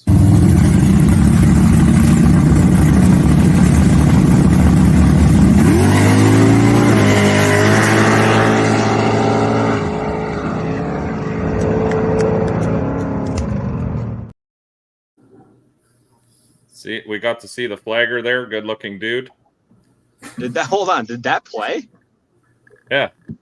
Why, you didn't see it? Oh shit! It froze for me. I was there. I don't need to see it again. I just wasn't sure if you were having some technical difficulties. It was good here. Mike Batista ended up winning. Nitrous versus Turbo. Yep. Turbo pulled around again. Poor Paulo. He's hell bent on this nitrous. I keep trying to sell him on turbos, but he won't break. So he's gonna get it though. Nitrous guys never go turbo. They go pro charger. That's true. So then they don't have to relearn tuning. They just have to change a couple things. Turbo, there's too much to learn. They can't do it. Yeah. They always go pro charger. I've seen it so many times. For sure. So that was the final. Mike Batista ended up winning the small tire. I think we have the winners just to give them shout outs. I mean, a win's a win. We support local racing. Yeah, it was Mike, and then Paulo won daily, and then Frank Bagley won Outlaw. Oh yeah, here they are. And I think that's it. Mike Batista won small tire. Yep. Frank Bagley beat Paulo in Outlaw. Fuck, that's a lot of motor. Holy shit. Do you see all that motor, or is that just me? No, I had my head. Yeah, it's a lot. What the? That's a lot of motor under there, boy. That is definitely Outlaw. And our good buddy Paulo won again in Daily Driver. Yep. Do you think Paulo scared everyone out of Daily Driver now that class, he'll be the class killer? Is that where it's headed? Well, who won at St. Thomas 2 weeks ago? He did. Did he? Yeah. He only won by a little bit. It was a close margin. I know that. Yeah, I think there was another Mustang in there that was. I think that Mustang was in small tire and Daily Driver. Braden Ferguson. Oh, is that who it was? That was another he did good. He did good. He did good. I'm pretty sure he can turn that thing up a lot more too. So, but yeah, I don't know. I hope people don't. Oh, I can't beat that guy, so I won't go. That's fucking pussy mentality. But I wouldn't fucking be shocked because that's already why some classes here have died. Paulo can be beaten at all times. Right? It's just another car. You just got to build cars to fit into your class. That's all. Work harder. There's a lot of U.S. cars I've seen. Yeah, work harder. Work harder. Get in where you're work harder. Spend more money. Yeah. You don't need to eat this week. Food is so overrated. Dude, it's not even that. Some people will not test. They will only show up on race day and they test race and they wonder why they lose. Like, go hit a random test and tune. You'll be fucking shocked. You spend $35 to test and tune your car all night You'll be shocked what you can learn about it when you can just hot lap it all day and not have to worry about trying to race somebody. Like, You know what? I agree with you do it, you 100%. I really wish testing was closer to me here, though. That's my biggest problem. We don't have anything around here. Yeah, it's just a problem of where you live. But if it really came down to it, you got a place to test. We go. I know you do. Yeah. And we do. You have a place a lot closer to test if you really needed to. Yes. We use our private airport. Does everyone else. But some people aren't about it, and whatever. You can't fault them for it. But like, you know, instead of trying to go to that no prep all these killers are going to be at, dude, take a weekend off and go to a fucking street legal test and tune. Yeah, no, you're right. Like, they're everywhere. I'm pretty sure TMP does one every single Friday. Yeah, Paulo tests a lot. Yeah. Which is good. He does. So that's why he's that's why he is where he is. He's always testing for stuff. And he makes cars that fit classes. He always asks what the rules are, and all his cars always fit the rules. So no one can complain about that. If you're going to build cars to fit certain classes, it is what it is. Build your car to fit a different class. Oh, you're going to make me want to buy another Frenchie, you dick. You know who I haven't seen tonight is fucking Jason White. Where's he at? I was surprised Jason White wasn't. He kicked everybody's ass a few weeks ago, didn't he? Yeah, he won small tire. Yeah. I was hoping to see We need to rerun. We need a rerun on the Corvette now. Which Corvette? Corvette.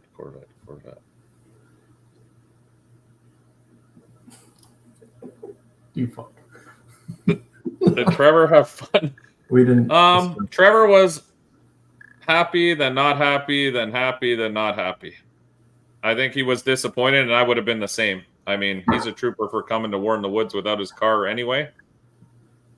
I don't know if I would have made the trip without my truck, to be honest.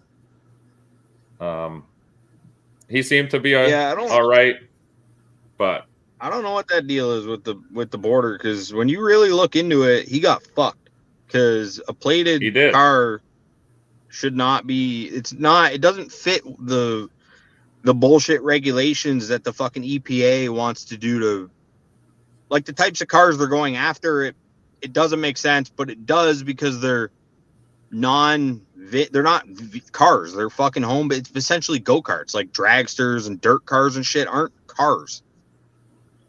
Yeah. They're fucking racing vehicles that don't have VINs, don't have registration. And apparently it's a Michigan thing, and it's a state law, and the border's federal, and they shouldn't even be enforcing. I don't know. Like, I mean, it's easier for us because, you know, say I bring a car across the border's 10 minutes from my house, so it's not a huge loss. But like for you, if you were to come down to PYOP and get turned around, you're just 4 hours. Yeah, that's burnt. Brutal.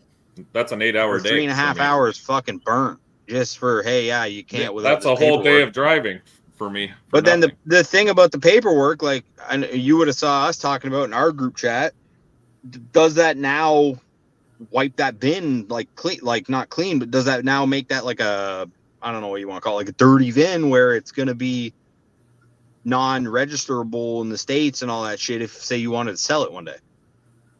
Yeah. Like it flags it in the system. Because it's a racing vehicle.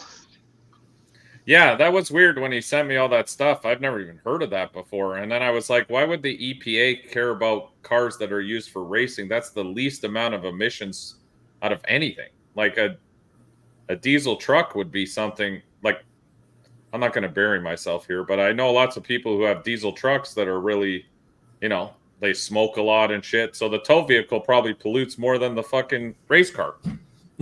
Oh, you want to go after fucking vehicles for polluting? Ruin the whole world. Go after fucking ships that literally run on oil.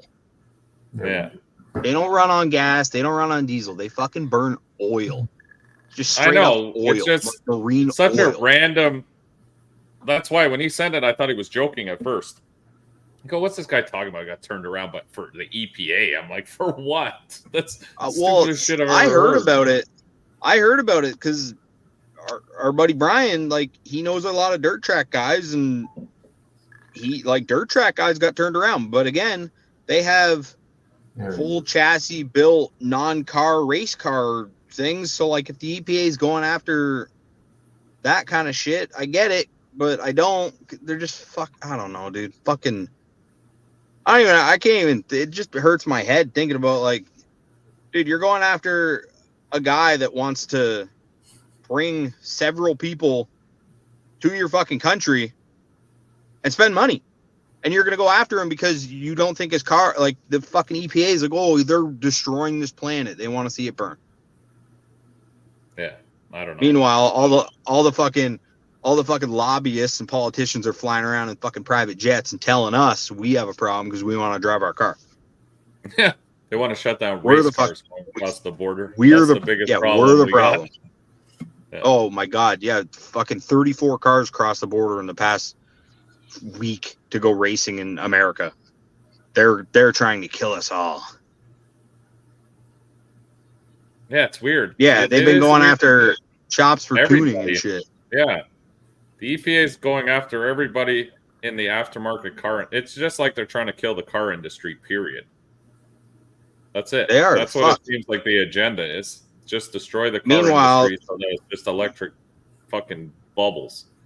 Meanwhile, you got huge corporations and manufacturers and shit of, like, probably like chemical manufacturers that are like, here's a couple 100 million EPA bosses, split that amongst yourselves. We're going to dump all this shit in the ocean, and you're just going to turn a blind eye to it.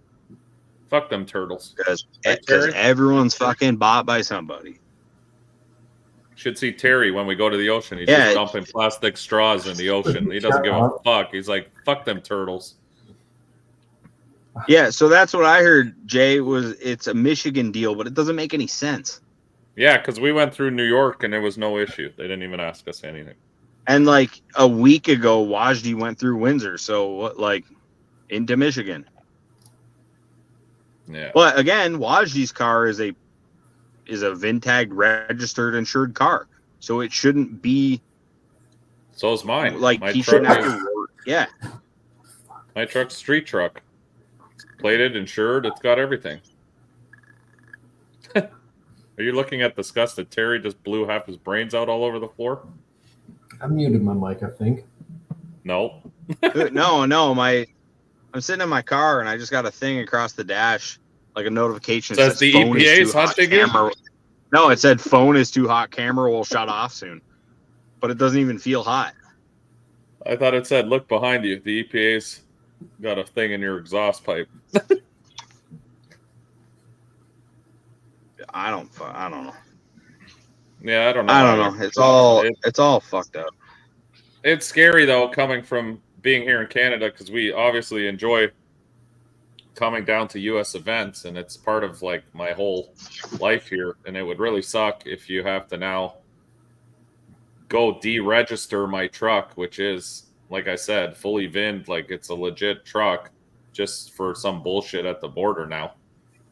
Yeah, and like, does that paperwork have to be filled out for every individual trip, or is it a one-time deal? Also, does it wipe your VIN? Like you just said, is your VIN now dirty to the States? Is that how they look at it? Like it's a what happens if you want to sell it? A race car. Yeah, what happens if you want to sell it later to rebuild into an actual street car? Then it's fucking garbage. So this will put me on the watch list, but it ain't someone sitting there filling all the shit out. It's some AI bullshit, reading what you send in and just typing, or some data entry person just typing in your information. Send your VIN in one number off, dude. That's a big number. You made a mistake. Yeah, that's true. They would never know.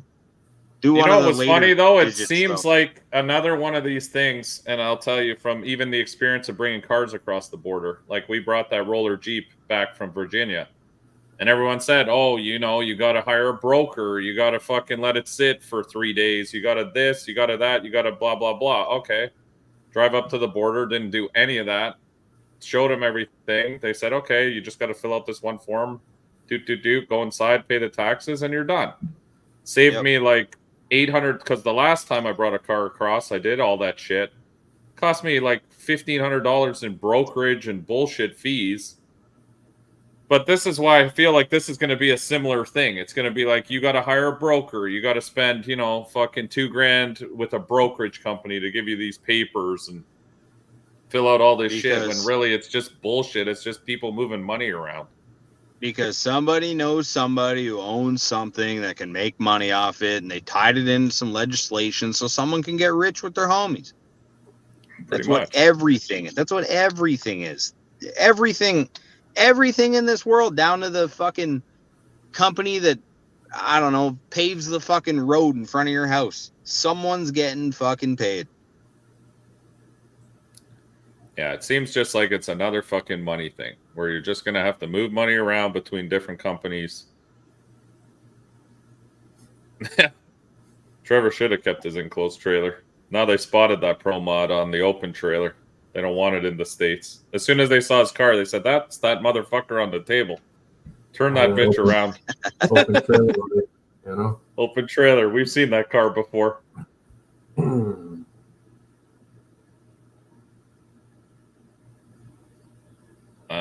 They also crossed into a different state, which shouldn't matter, but there you go. I've only heard of people having problems at Sarnia and at Windsor allegedly, but dude, coming back through Sarnia is always nice. We went back through Sarnia just the other day. Yeah, I've crossed in Sarnia before because occasionally I take the shortcut. Like if I'm going to Grand Bend, saves me about half hour. If the borders aren't backed up, it saves me a half hour to go through the states from where I live. Yeah. The only thing you lose at that point is like $12 in toll, but whatever. It was way faster to go back through Detroit than it was to loop around from New York. I'll tell you that. We got home a lot. Oh, you came back through this way? Yeah, I went back through Sarnia. Yeah, well, okay. What was it like coming home? No issue? How long you been gone? Issue. Did you buy anything? Okay, see you later. Yeah, the usual, yeah. Yeah. He said, did you buy anything? I said, yeah, 3 War in the Woods t-shirts, and I lost a fucking shitload of money in donations. Can I claim that for taxes? And he laughed, and then I drove through.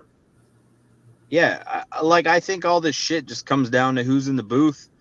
I know I crossed on the bridge lately. I was going to Milan one day, and I've never gotten so many questions about where I was going and what was going on and like just everything. And then coming home later that day, I had some new employee in the booth on the Canadian side that asked, 47 questions. Actually, no, coming back from North Carolina with Ben, she asked so many questions. And like every time they're like, any drugs, any marijuana, I just want to be like, do I look like a fucking, no offense to anyone that smokes weed, because whatever, but I just want to hit them with like, do I look like I'm fucking high right now? Like, are you fucking serious? Like, do I look don't like understand a that loser? either, I just want to though. say shit like that. Why did they ask if they've been asking way more lately? No, but why do they ask if you're bringing in weed at this point? Because isn't it legal here? What does it matter if you are? It's no different than bringing in alcohol. Dude, it's like every time they're like, do you have marijuana? Do you have weapons? I'm like, do you think I'm a fucking idiot? No. But you obviously, I mean, coming home to Canada, you can pretty much kind of get away with saying whatever you want to them, which I've had serious heated arguments with those people, but it's just fucking, I don't know. dude, I it's like normally have lately they just ask so much States. shit. I consider myself pretty blessed. It's easy for me to cross border, but I know they mark it down and shit, and I'm always crossing for the exact same reason. So yeah, I don't know. I just really hope that this is just like a thing that's maybe 1 or 2 border guards or some bullshit. Yeah, just a big misunderstanding. They're gonna be like, this is fucking dumb. We're not doing this anymore. Because I really like all this paperwork all the time and all this bullshit for nothing. Like, it gets you nowhere. And like I asked around. I heard of a dragster getting turned around at the Sarnia border this weekend, along with Trevor. And then I know a guy local to me. He's got a pretty serious bracket racing operation, but he's got basically a bus and a toter and a race car Dodge, like that green. It's like a green Coronet or something. And he got through no problem. And it would have been sir, where are you going? He's like, I'm going to Dragway 42 to race for the weekend. They would have been like, okay, see you later. Have fun. I wonder if it's a, I don't know. I wonder if you're a commercial thing, if that makes a difference. You know what I mean? If you're a business. I don't know how Oh, well, it that works guy, with that shit. guy isn't. So, but neither is Trevor, and neither was the guy that got turned around with the dragster on the same shit. Hey, you got to fill out the DPA I think forms. it was probably But just an agent. he also crossed at the same border as Trevor. Yeah. I think it's a big CBS or not CBSA. That's ours. CBP misunderstanding, and I think. Like, I mean, again, I live close. I wouldn't be bringing my car to the States to race it because it doesn't run right now, but or hasn't yet in my possession. But like, say I bring a car over, I would print out all that EPA shit and be like, I can't fill this out because my car is not a unregistered. It's no different in a trailer than it would be of you driving it across. Which all year, a lot of people drive across the border here to go cruise Woodward because it's right fucking there, and it's the spot to cruise in America, I think. Yeah, like the amount of guys with classic cars, why are they gonna get hassled this year? Because I know guys with classic cars and race cars and shit that cross the border here in Windsor every single day. Yeah, I was wondering too what it classifies, like at what point do you need that? Because what happens if you're someone like myself who's going to Florida and just trailering their daily driver car that they need down there for the winter? Like it's got zero to do with racing. It's just a fucking car. Yeah, snowbirds going down with their car on a tow bar behind their RV. That's what I mean. There's so many like stipulations. Yeah. Like, I mean, I guess we're gonna have to see. That's another. Well, yeah, you were there, weren't you, Colin? That's another thing. The border guard might be new and just honestly might be trying to do everything by the book and might just be a stupid fuck. No problem, Chris. Anytime. I love bullshitting with everybody. As long as I'm not just about to start racing, then I don't like talking to anyone. It's no offense to anybody, but you gotta focus a little bit. Right, Terry? You fucking talk, I'll tell you that. Well, yeah, hour 44 minutes. Jesus. It's about modified vehicles, I guess. So I'm just going to tell them my S10 came from factory like that. I do not know what you're talking about. Well, so that's the thing. It's about modified vehicles, but Trevor is the first one I've heard getting turned around with a plated car. Everyone else, but they can see the exhaust coming out of the. It's all dirt track guys. It was all dirt track guys. Guys, you know, those things are not cars. I mean, they're cars, but they're not. They weren't built in a factory. They didn't have a VIN number. They never could be registered. None of that shit. So yeah. I guess only time will tell. Like, I'll start hearing if locals are getting turned around. Like, we're all the local dudes are all talking about it because, again, the border's right there. We're gonna know. So. Yeah, I guess we'll see going forward. I'm sure other people are going to be going back and forth. So, I think I know guys that want to race at PYOP. That's in 3 weeks, but like, I don't think you're going to risk it making the trip down, even if it is on your schedule. It was on my schedule, but I'm not going to drive 4 hours to get turned around to come back, and I'm not going through New York to swing around. Fuck that. No, fuck. That's like a 12-hour drive. 7-hour trip for nothing. Yeah, I wouldn't do that. No, thank you. I wouldn't do that, but I'm gonna. I mean, it doesn't fucking matter to me because I don't race and I don't bring my car across and shit. But I'm gonna look into it, like, just, you know, for the homies. If the form doesn't, like, I'm gonna try and look into the gray area, whatever that paperwork shit is. Maybe the guy just didn't like Trevor. He's like, I watched the table. Fuck them kids. You don't like Power Wheels? Well, fuck your car. Turn that shit around. Who knows, man? Like I said, I've had good experiences. I've had bad experiences. I think it's just a lot of times it's who you get, what booth. I've talked to border agents who are cool as shit that just literally we just talk about racing for 10 minutes and then they let me through. And I've had people ask me 4 billion questions. Yeah, I've had about stuff had that's where- unrelated to anything. I had one border agent going? ask me if we're a motorcycle gang or what Sinister Performance when she saw it on the trailer meant and what gang relations we had and all this shit. I was like, it's a car club. It's fucking car shit. It's nothing to do with gangs or fucking. She's like, you don't have any gang tattoos and all this stuff. I'm like, what the fuck is going on right now? No, I'm good. I would have started laughing. Yeah, I was kind of laughing, but I'm like, I really don't want to go inside for secondary inspection now. So I had one recently where I crossed, and it was on a Wednesday, going to Milan to test with the Blaine brothers, and it literally went like this: "Where are you going?" "I'm going to Milan Dragway, sir." "What's there?" "It's a dragway." "What's going on there?" "There's a drag race." "Okay, what's that?" "A race. Cars are racing." And he's like, "Are you racing this?" I said, "No, absolutely not." He goes, "Where?" I was like, "Milan Dragway." And he goes, "That's a racing place?" And I was like, "Yes, it's a racetrack where cars race." And he was like, "You're not racing?" "No." "Okay, have a good day." Like, the dude had no idea what it was. He confused himself. Clue.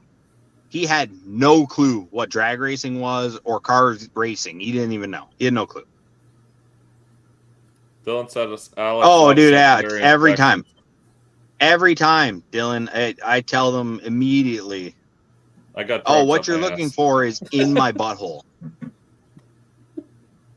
And then the finger, they go. "Oh, my favorite right part." in. Sometimes like this. I hope you have right in clean there. Hands. Right in yeah, without sanitizer. Right. They go right in there, and as soon as the fingers come out, just meters of poop. Meters. Even when metric. Meters, dude. Yeah, it's like Terry doesn't know. Terry's plug. so confused right now. He has no idea what you're talking about. About 6 feet. He's like, "What's a meter?" It's like a liter of cola. No, I've been a liter of cola. I've probably crossed the border 2,000 times in my life. I've only been pulled in the secondary. Shit. Going to the States, I think 3 or 4 times ever.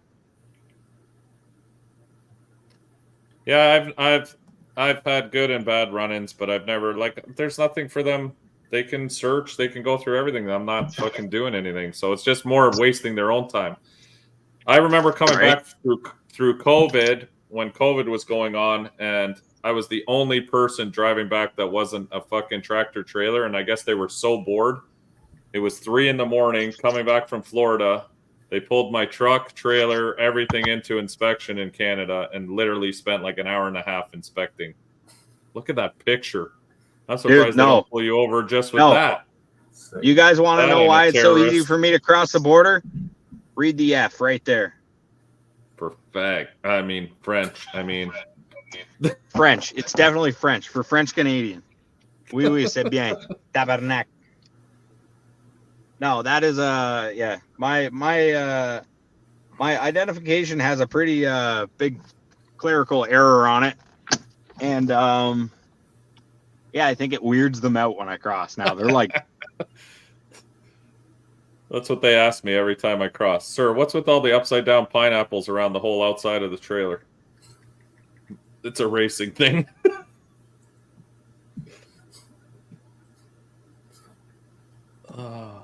I came across here in Sault Ste. Marie, 48 Dodge with Hemi blower on the side pipes and all I had. Yeah. I really think the gray area comes from when these True Street guys say that it's registered, insured, it's got tags, titles. I think that's where the EPA jumps in. It's a street car at that point. It's registered somewhere. If it's a race car, it's not. It doesn't have any of that. You don't pay any of those fees. You don't do any of that. If you come through though and say you got a tag for this thing, what? Like it's not, that's a street car at that point. That's a full blown street car. You drive it on the street. It's no different than you driving across in a regular car. Also, Paul, Canadians, 100%. Yeah, I think Canadians too, because in the U.S. they're not looking for tax money when you come back. When you come back into Canada, they're looking to make money any way they can. So they're like, "What are you bringing back? How much money are you bringing back? How much product? Are those tires on your car new? Do you have Yeah. alcohol? Can we tax you on that? What can we tax you on? We got you on the bridge already. Now we got to Did you get buy you on something gas? else on the way in. Did you buy gas? We got to add carbon tax on that. That race car in the trailer that's not in your name, that's in the name of the trailer and the truck you're driving, and you're just doing your friend a favor? Oh, how do I know you didn't buy that? I used to race. I know all about this. Oh, I've gotten that too. Dude, I got one where I was bringing my friend's car back with his truck and his trailer, and the guy said, I used to race at Grand Bend. You know, I had a 84 Pontiac Grand Prix. I went 15.4. I'm like, oh my God, you went how fucking slow? What a pile of shit. I said it right to him. Yeah. He's trying to tell me he knew all about it. And then I had to pay tax on $290 that he pulled the figure out of his ass of what he thought the parts that got repaired on the car cost. I was like, it was done for free. You don't understand. It got broken, and the guy said, hey, let me get that for you for free. And then I picked the car up 3 days later, and they're like, you got to pay tax on that. Said Alex is a Sheila. To the U.S. government, I guess they got it wrong, and that's what it says. So I'm not whatever. Hey, nowadays you can't identify as anything anyway, so they can't ask you. Yeah, I just renewed my passport, and when I was at the passport office, I was looking at the little. There was three choices, and I was like, mail. But I thought about it. I could have had an X on there. Get me some cheap car insurance. I made a mistake of telling the border guy I had over 10,000 cash one time when I was going to buy a trailer in the U.S. That was a mistake. Oh, because then they bring you in and count it all. Oh, they bring you in. You got to count it all at the border place. They ask you where you got it, how you got it. Turn it to like this big ordeal. I was like, Jesus Christ, I'm just going to buy a trailer off a guy. Where their first assumption is proceeds of crime because having a lot of money just means you're a drug dealer. God forbid people have money. Not allowed to have that. I mean, a landscaper with a lot of money, I know what they're up to. For landscaping. Yeah, definitely landscaping. What happened with the I think RPM that's Act? still up for debate. I think it's still up in the House. The RPM Act is trying to protect motorsports, and I think it's still just I don't know, petition or something. I don't know. Well, whatever. Fuck the government. Hopefully it doesn't go any further than this. I'm gonna keep I don't think I'm gonna fill out that paperwork quite yet. I'm gonna wait and see what's happening. And then fill it out with one wrong VIN number. It's hard to read those VINs sometimes. Yeah. I don't know. I'd like to see what happens when more people go back and forth. If it becomes like this is the new norm, then I'm gonna look into it. But. Yep. All right, dude. Well, we wanted to get you on. We like to keep the show. We're not the table. We don't run for 8 hours here. I know. Sunday night. I can't. People got to go to work, and we just like to fill in people from our weekend festivities and shoot the shit with all our friends on here. Yep. So, what are your plans this weekend coming up? If you got any. This weekend I was looking. Samson No Prep's doing something in New York. I don't know if I'm ready to drive again for a bit. If not, we're going to St. Thomas on the 16th, I think is the next one. June 16th. Yeah, Backside.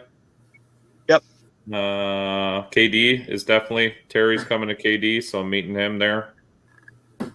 Yeah, I'd like to get to that one. I just don't know if I can. And before that, Terry and family are coming again to harass me for a week, so. Right, Terry? Terry, I'm lining work up for Terry, so get me some oil keep him changes busy. today. Illegal work here for Terry. I work for free. You do. I'm pumped. Yeah, I don't know. There's not PYOP was this month too, but now with this border thing, I don't know. I got to see. Yeah, I think it's the 22nd. I'd like to do a PYOP because we haven't done one yet this year, and now the truck's coming around, and we're kind of ready to do that. Yeah, it's just scary with the border, and I don't blame you. It's a far drive. Yeah, it's a far drive to turn around and drive right back home. I mean, I'd probably spend the night in Windsor, to be honest. Go to the casino and hang out with you boys, and then head home because that's a lot of driving in one day. But we'll see. Yep. We'll see what happens.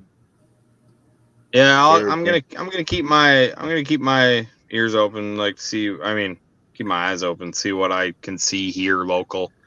Yeah. With people getting turned around and shit. So, like, I know some people with dragsters that plan on going racing stateside, like next weekend or the weekend after, and they live local. So I'll find out if they get through. That's, better hope.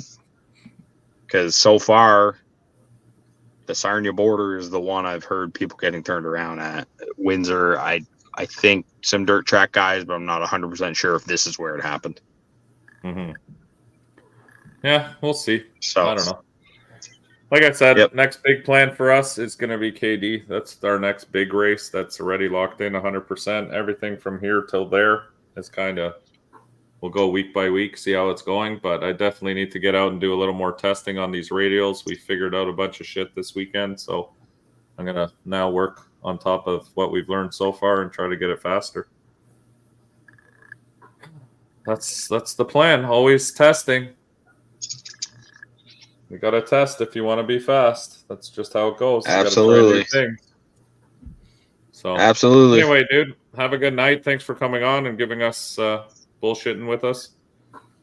Yeah. Hey, the race went smooth. There was a couple cars there. Anyway, fuck the government. Well, there's not a lot to talk about the race, right? Small car count. We went through it all. Hopefully it gets better. There was no issues, no nothing. No issues. I didn't have to put anyone on the clock. So. There was one jump, and he ate it. He knew he did it. Yeah. Not a lot of recap to do, so. Yep. And this weekend, I'm going to go class racing again with the homies. Jason, I'll send you the details. Try and win a round or something. Where are you guys going? Milan heads up is this Saturday, okay. So we're going to go run the Outlaw. Yeah, run the Outlaw 10.5 with the Blaine brothers. See you, dude. Thanks for joining us. Yeah. All right. Well, we're going to let you go because I'm going to shut this down shortly. Just have a couple more things. I will see you likely on Tuesday. All right. Sounds good, brother. Thanks for hanging out. All right. Later, fellas. All right. See ya. Also, for anyone who was wondering, because I got a lot of questions about this, whoever's left with us here, the new website, well, a new-ish website, fixed up website is back up.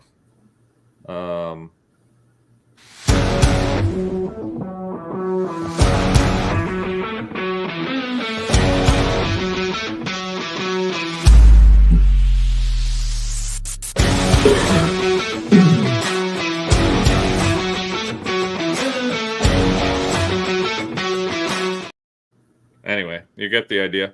SinisterPerformanceShop.com. You can find all your t-shirts, hats. We got all kinds of merch on there, shipping all the time. The new Maxwell shirts will be up there shortly. We meant to bring them to War in the Woods, but then with all that border shit going on, we were supposed to pick them up in Windsor, but we ended up having to go through Buffalo, so there was no way for me to pick up the shirts in Windsor. So that kind of ruined our plan for War in the Woods, but all the Maxwell merch will be up on the site. That's SinisterPerformanceShop.com for all your Sinister Performance shopping. So if anyone wants t-shirts, hats, stickers, we're going to be putting up all our no prep stuff on there too in the winter for all our no prep events, the rule set, anything Sinister Performance related will be on that website. So if you guys are looking to see what events we're doing or what events we're going to or pretty much anything related to us, I'm going to try to keep that website going with all the information you need. So check that out. Feel free to order whatever you'd like, and we'll try to get it shipped out to you as fast as possible. And that's it. Yeah, War in the Woods was epic. Big thanks to Jeff Thomas for hosting that whole event.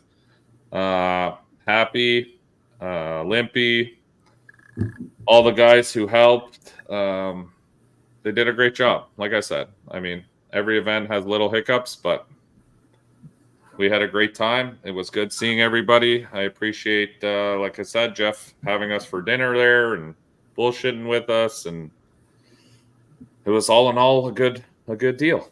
So thank you very much, guys. You did a great job, and we'll be back next year, same time, same deal. Terry, got any shout outs to anybody?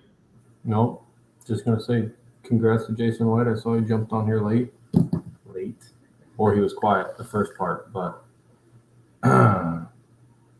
fastest no prep Nova in Canada right now from the States, I think. So. Yeah, Jason's got a since that win. So Jason's got a bad Nova. Cody's is coming out. He's claiming Wow. fastest Nova in Canada, but that's a big claim right now. No, that's speculation at this point, though. So you got to prove yourself before you can start talking. Yeah. Oh, that was it. I don't know if we had a show since that, but I was on the stream watching that one. So congrats to him if we didn't go over it. All right. Well, Terry, enjoy your week. Don't get into too much trouble. Don't adopt another Frenchie. We don't need any more Frenchies in the clan here. Working on it. Too many Frenchies already. And thank you guys. We appreciate you guys sticking with us on a Sunday night, hanging out with us, shooting the shit. It's good chatting with you guys. I look forward to Sundays just to talk to all you guys on here and just bullshit about racing. That's what we love doing. So hope everyone has a wonderful week. Be safe. Wish the best to you and your families. And we will see you in 2 weeks. So have a great